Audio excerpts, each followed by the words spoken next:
गृहस्थ धर्म में जैसे है या जिनके पास बहुत अर्थव्यवस्था है, उनको चाहिए कि गौ सेवा से बहुत जल्दी शरीर पवित्र होता है, हृदय भी पवित्र होता है और गोविंद भी प्रसन्न होते हैं।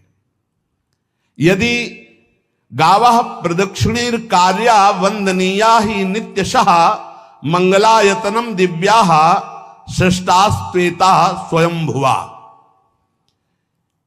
यदि गाय घर में पाली जाए या गौशाला खोली जाए और गौओं की सेवा की जाए, जिनके पास अर्थ है, भाव है, भगवान स्वयं श्री कृष्णचंद्र जी ने गौ सेवा स्वीकार की, गौवें चराई।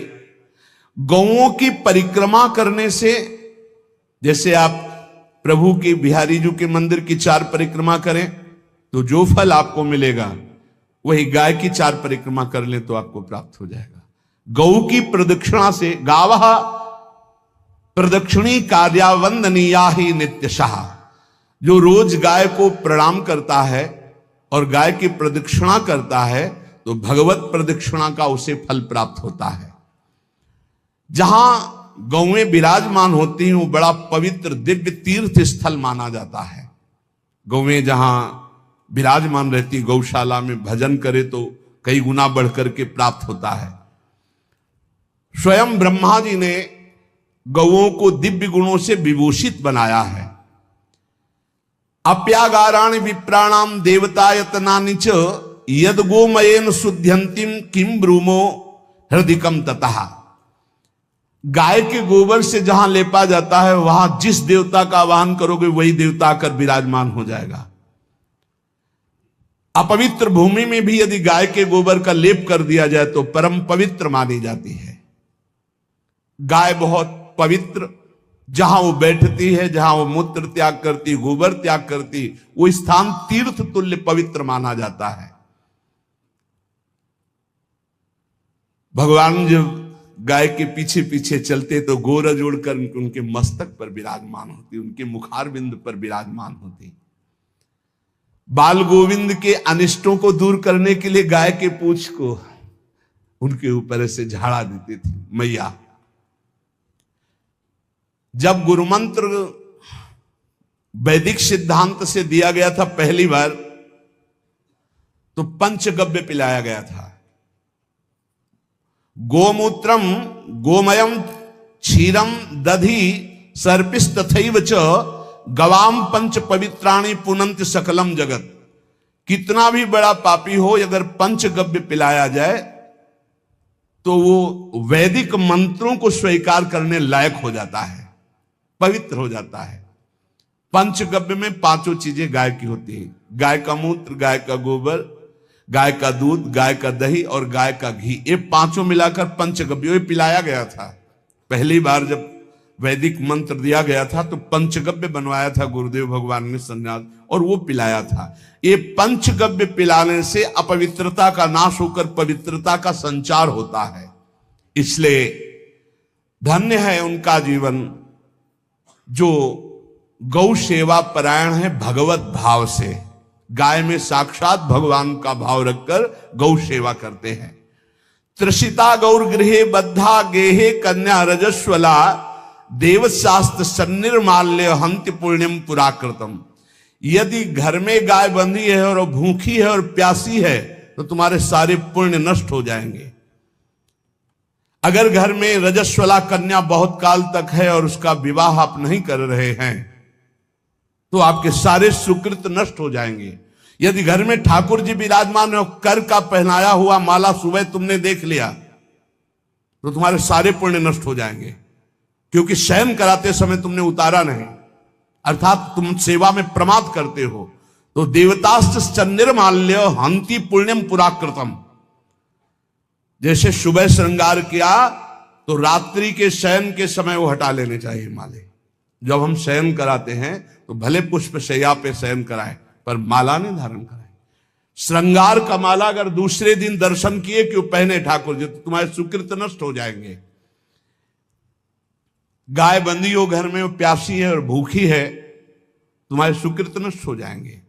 तृषिता गौरगृहे बद्धा, क्योंकि तुम्हारे पास है, सेवा करना चाहिए।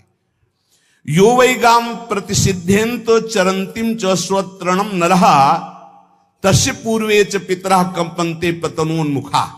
यदि गाय हरी हरी घास चर रही कहीं और तुमने डंडा ऊपर प्रहार किया और लाठी मारी तो तुम्हारे पितर खोपड़ी के बल नरक जाने के लिए तैयार हो गए, ये लिखा है। चरंतिम स्वम तृणम नरः तो तस्य पूर्वे च पितरः कंपन्ते पतनोन्मुखा। इसीलिए क्या भारत से कहीं किसी की तुलना हो सकती है, जहां गौ को माता की पदवी दी गई, जहां गौ को हम आराध्य देव के रूप में मानते हैं, आराधना करते हैं। गौ रक्षा, गौ सेवा, ये बहुत बड़ा इसमें छुपा हुआ है। स्वयं भगवान अवतरित होकर गौ रक्षा, जब गाय के रूप में पृथ्वी रमाती तो भगवान का अवतार हुआ है। बड़ा विचित्र समय आता चला जा रहा है कि अब आधुनिक यंत्रों की ऐसी सेवाएं हो गई बड़ी बड़ी कि अब ना बैल की जरूरत है, और ऐसे दूध की महंगाई बन गई कि अब देसी गाय 2 लीटर 3 लीटर 4 लीटर, और ऐसी ऐसी कि 20-20 25-25 लीटर दे तो कौन देसी गाय को। तो गौओं का सेवा का भावना शास्त्र आज्ञा करता है कि जो प्रतिदिन अग्रग्रासे परोभावा कर्तव्यो भक्ति तोन्वहम अकृत्वा स्वयं आहारम कुर्वम नापनोति दुर्गतिम। जे ही तुम्हारे गृहस्थ में घरों में पहले होता था, अब तो भगवान जाने, जे ही पहली रोटी तवा में गई तो वो निकाल करके पक्की रखी जाती थी गौग्रास के लिए, पहला रसोई में।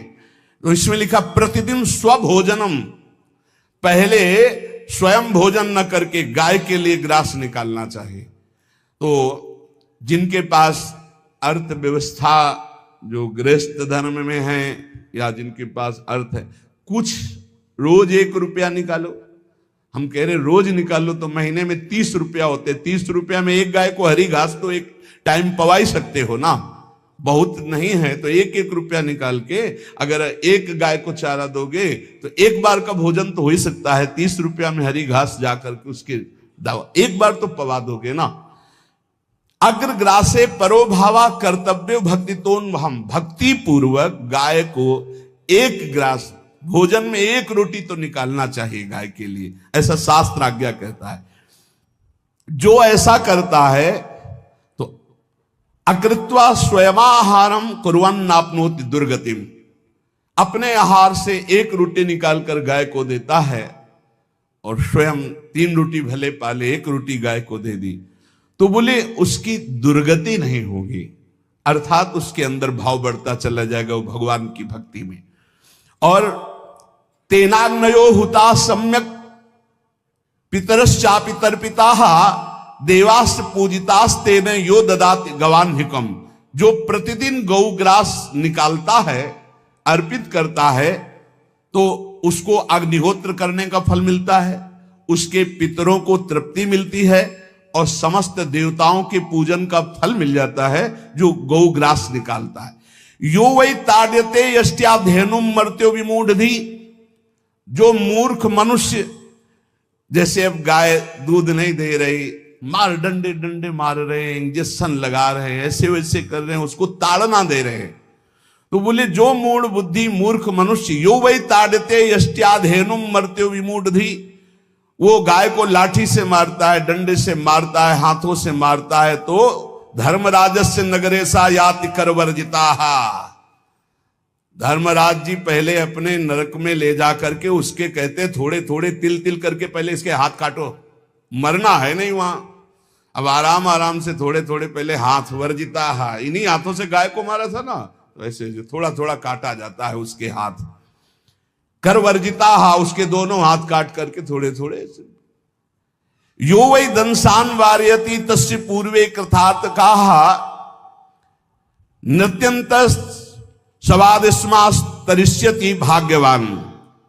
जो गौ के शरीर को स्नान कराता है, गौ के शरीर को कीट आदि से मच्छर आदि से रक्षा करता है और खूब अच्छा अच्छा पदार्थ गौ को, केवल दूध के लोभ से नहीं, ये हम गौ सेवा की बात कर रहे हैं, ये कि नहीं वहां 10 लीटर दूध देती तो हाथ फेरो, जब दूध नहीं देती है तो चारा भी ठीक से नहीं दे रहे, और उसके ये स्वार्थी हो। गौ सेवा का बात नहीं, वो दूध का लोभी केवल व्यापार की बात करता है। गौ सेवा का तात्पर्य है गौ सेवा केवल खूब बछड़े को पिला दिया प्रसाद रूप से, जो दूध मिला उसका अपने सेवन की, वो बात तो अलग है। अब बछड़े को तो जरा सा केवल पिन्हाने के लिए कर दिया और खूब सारा दूध लीटर में नाप करके जा रहा है, और उस समय तक तो खवाओ पियाओगे ही खूब अच्छे से। इसके बाद जब दूध देना बंद किया तो उसका आदर सत्कार खत्म, खोल के बाहर ऐसे वो प्लास्टिक खाते घूम रही है, तो ये गौ सेवा नहीं मानी जाएगी, वो स्वार्थ पूर्ति मानी जाएगी।